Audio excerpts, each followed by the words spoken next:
Cam Barrett. Today we'll be discussing the aspects of the Great Salt Marsh, starting with the effects of the ice scours, then the invasive species.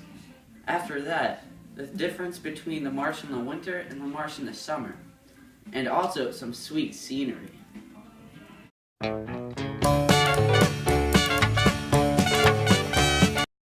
The effects of ice scours are that ice scours rip plants out of the salt marsh. They also gouge portions of peat from the salt marsh.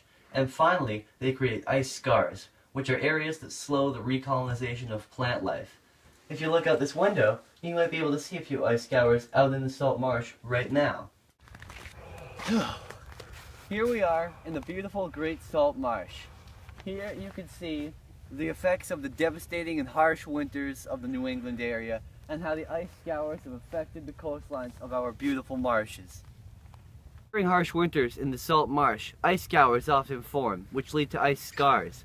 Ice scars are areas of the salt marsh where peat was gouged out by large pieces of ice. This can kill all the vegetation that was once living in that area and be very bad for the salt marsh. These ice scours and ice scars make it difficult for plants to regrow in the spring. On the sides here you can see it's been ripping up a lot of the land there. You can see how dangerously bad it is for the plants. Just looking how thick it is, it's supporting us right now. I can feel the vibrations. Yeah. It goes on, so it's really cold and it's really bad for the plants. And if you look close enough on certain parts, you can actually see the water flowing underneath this. So, yeah, things do go around underneath here, but not much in this season. We're back here again in the Great Salt Marsh, showing how these ice scours have managed to decimate the plant life here. As you can see, this ice has ripped out and destroyed many of these plants. They are flattened, bent, and dying. The winter time is very harsh to many of these plants, and they will most likely not make it until the springtime. Luckily, the Great Salt Marsh can sustain many different lives and ecosystems, so these plants will grow back and come back stronger than ever in the summer times. These are ice scours. They're very bad for the land. They're bad for the marsh. They're bad for the cattails. They're bad for everything in the marsh.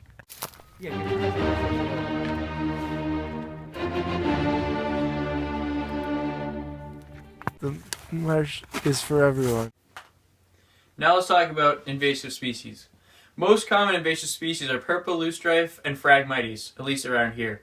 They both have large effect on the salt marsh ecosystem. They're able to be so invasive because they're not eaten by anything and they can grow unhindered. There's only one way to get rid of these guys.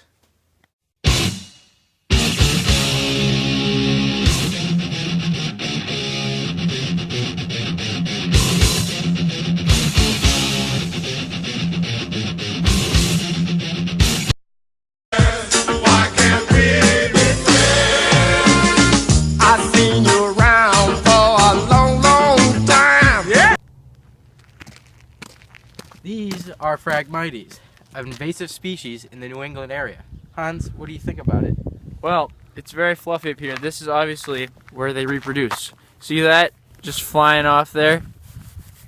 That's good. That's how it's so invasive, because you see how this just flakes right off. All of that is has the potential to make a new plant. So watch out for these guys in your area.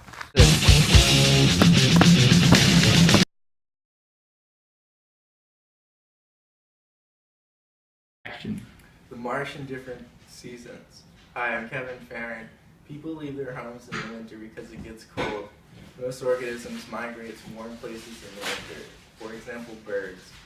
Observatories shut down in the winter because the marsh is dormant. As you may not be able to tell right now, the Great Salt Marsh is a very beautiful and scenic place in the summertime. But in the winter, no one wants to live here. As you can see, this owner has abandoned his house.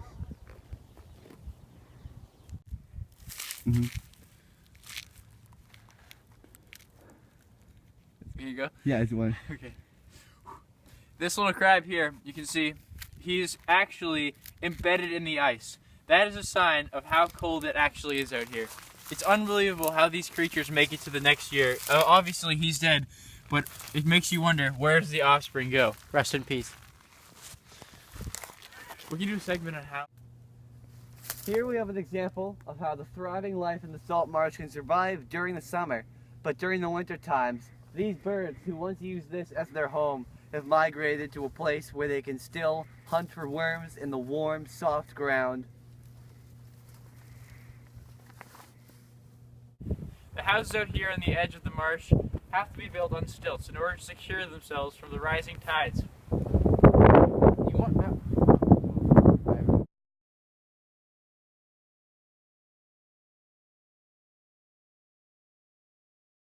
We got some sweet salt marsh scenery. Back in the day, people who lived on these coastal areas decided to dig trenches along the marsh. If you look out there, you can see more of them.